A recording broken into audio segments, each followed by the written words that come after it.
Paying for things with cash right now is so important in fighting against a cashless society that is being pushed onto us that comes with so many dangers, and I'm going to talk about them. Firstly, if you have a physical $50 note and you go give that to a small business who then gives it to their supplier who then goes out to dinner, it is still $50.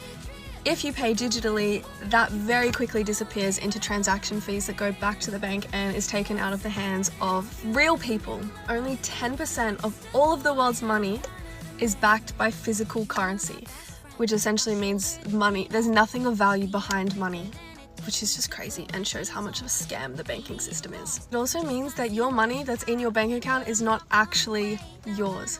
And if we transition to a completely cashless society, just like China, it will eventually become tied to your social credit score, which is linked to your identity and your bank account. And if you do something out of alignment with the government, post something political, go somewhere, sell something that they don't agree with at any given moment, your money, where you can spend your money, how you can spend your money, all your freedom and to support yourself can be taken away like that and controlled. Essentially, using cash protects your privacy, your freedom of choice, and actually supports real people and communities rather than corporations and banks.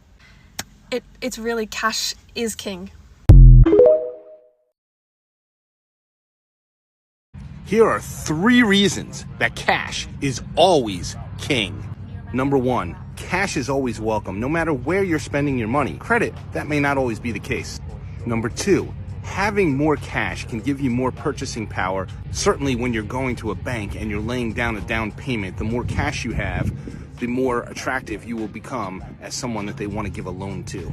Number 3, when you have cash, you have peace of mind. There's no loans, there's no paying anybody off. You just have the freedom to buy things that your amount of cash allows you to do with no credit and no fuss. Like and follow for more.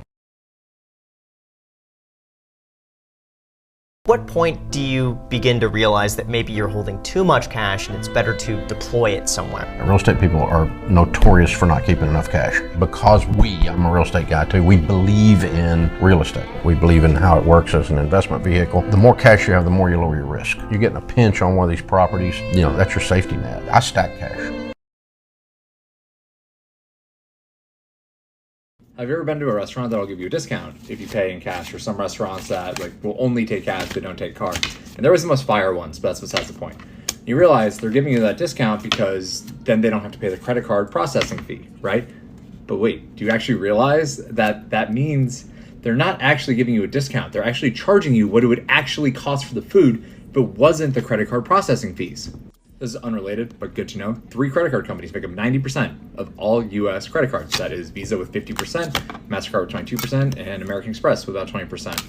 What am I getting at here? A couple of different things. There's a lot of businesses that are actually now refusing to take cash. It is not illegal in every state. There's no federal law requiring cash to be accepted as legal tender.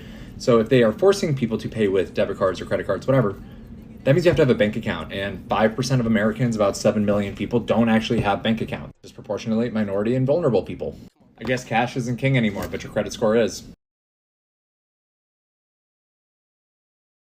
Cash is still king. For everybody using their debit cards, credit cards, all those kind of cards, I think they're great. But when it comes down to business, there is nothing more important than cash. Cash on hand can make you or break you. One thing you cannot do is run out of cash. Cash is your oxygen. Think about that. We all need oxygen. Cash can give you all kinds of options. So it's interesting. I see some people giving discounts if cash is paid. I know everybody's going to tell me that, it's 2024 and nobody uses cash anymore. But I'm telling you, if you ever get into trouble, if you ever get into struggles, if you ever get down to the wire, cash is still king. So don't be afraid to go against that system a little bit. Make sure you got some cash reserves. I'm telling you, it can help you out in a big way in the long term. Anyways, I just want to throw that out there as cash becomes somewhat criminal, it seems like these days, but I'm a big fan of it. I think we need to keep it around. I think we need to have some kind of control. There's nothing better than being able to pay somebody, oh, you want cash? Here, I got cash, right? You don't got to pay for it later. You don't got to pay any interest on it. You don't got to worry about it. Whatever the case, I say you keep cash around. It'll be your best friend in hard times. Another thing I learned from rich, successful, smart people is this. if you don't have the money in your hand, in your bank account, the deal is not done. For example, you can have a contract, you can send over a scope of work, you can say, oh yeah, I'd love to work with you. If you do not have that money in your hand, it's never happening, okay? So I know it's exciting to get new projects and new clients and new this and new that, and oh yeah, I would love to work with you, but please just take everything with a grain of salt until you actually cash that check. It's almost like you have to think about it as like a Facebook marketplace deal, because you get all these things. Is it still available? Can I come and see it? When can I see it? What are the dimensions? Blah, blah, blah, blah, blah. All these questions. And it's like you are kind of wasting your time. But then when you actually get the money in your hand and you actually get the deal and you actually get the great client, all of that work was worth it. Okay, this is for my people who are on a budget, or I don't know, they need to be better at saving. I have brought back the piggy bank, okay? This is her. I'm in a period of my life where I do not have a very disposable income. I am working so hard for every single dollar that I make, and your bills have to come first, but I'm also still someone who really values the little treats I eat getting my hair done, and I just got home from babysitting and I have officially made enough money to get my hair done, and I just am so proud of myself. One, I'm paid in cash, but if I wasn't, and if it was on my debit card, guess what? I'd be spending it, and I can't do that. So piggy bank is back. There's also something that is just so much more gratifying, seeing your money actually accumulate in savings in a physical form than a digital form. I don't know, if you're paid electronically, take out a portion of cash every month and put it in a physical piggy bank, and I don't think you'll regret it. Happy saving. Not always. It definitely gives you a competitive advantage because you don't have to do an appraisal. But if I were selling my house and somebody offered me $20,000 more, but I have to wait 30 days, I would wait 30 days and get $20,000 more. So cash is very attractive, but it's not always king. People say you shouldn't keep money in cash. That's not my experience from the richest people in the world. They love cash. They love cash. All the people on the social media are like, oh, don't have cash. I'm like, I don't know. I've been in business. I've been business partners with 3 guys on the Forbes list. Own business 50/50, bodybuilding.com. These are sharp guys and they like cash. At the risk of sounding like a boomer, I want to encourage everyone to go back to using cash because my savings have gone through the roof compared to what they usually are because I made the switch back in January. I've been doing this for 6 months now, and I'm going to tell you what I've learned since switching back to using cash majority of the time. To clarify, my rent, my phone bill, and things like streaming services, there are obviously things that you can only pay via card or through a bank account. That all still exists, but anything recreational or anything where I can purchase in person, I will always use cash. And what I have found is that it makes me have a more conscious decision into what I'm purchasing. So for example, what I used to do is just allow myself, let's say $100 a week to spend on whatever I wanted.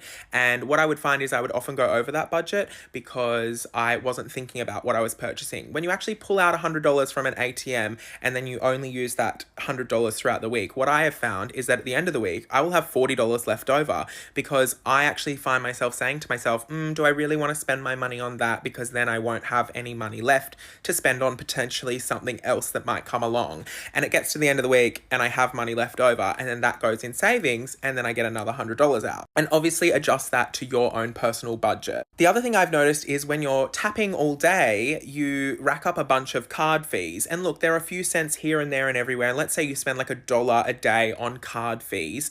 Over a month, that's $30. That's another $30 you could have saved if you were using cash. The biggest problem you may have is, well, what if a business doesn't take cash? As I said, been doing this since January. That has not happened once. There has not been one time where a business hasn't taken my cash. I've never been in that position. And honestly, if that happened, I'd probably take my business elsewhere. And that's not me being salty about them not taking cash. I don't mind if you take cash or not at your business. But me and my lifestyle and my needs right now, what I am doing needs a business that takes cash, so that's where I'm going to go. And every question, query, or problem that you may have, I have a solution for. There has not been one problem with me using cash. The only thing that I guess might be a little bit annoying is when I go out for dinner with friends, someone else might pay on their card and I will give them cash. But it's not really a me problem, is it? The only other thing that I can think of is rounding up. So if it's $5.93, it might go up to $5.95 because I'm paying cash. But with card fees, it's guaranteed every time. But with cash, it's only some transactions. And I feel like it all comes out in the wash anyway, because something that's $5.42 will come down to $5.40. Plus, card fees can be 6 to 15 cents sometimes. And with cash, it's only going to be 1 to 2 cents rounded up. So I think cash outweighs the card fees there. I can't think of any more problems that you might have, but if you have any, put them in the comments and I might reply to them. But the main thing is I would encourage you to start using cash and see how you go with your savings. And it really, your financial literacy just improves so much because you are consciously purchasing things. And the point is, because I'm consciously purchasing things, at the end of the week, I have more money left over because I have decided to not purchase as many things. Also, last point to touch on, it is awkward to begin with. You feel like an absolute grandma handing over cash, and I would often make jokes about it and be like, oh, sorry, I just want to get rid of some of this cash. But now, if someone says anything, I actually stand there and explain to them how much money I'm saving since using cash, and I basically recite this entire video to them. So it does take a bit of getting used to reprogram yourself to do it, but oh my goodness, in my case, in my opinion, it is so totally worth it.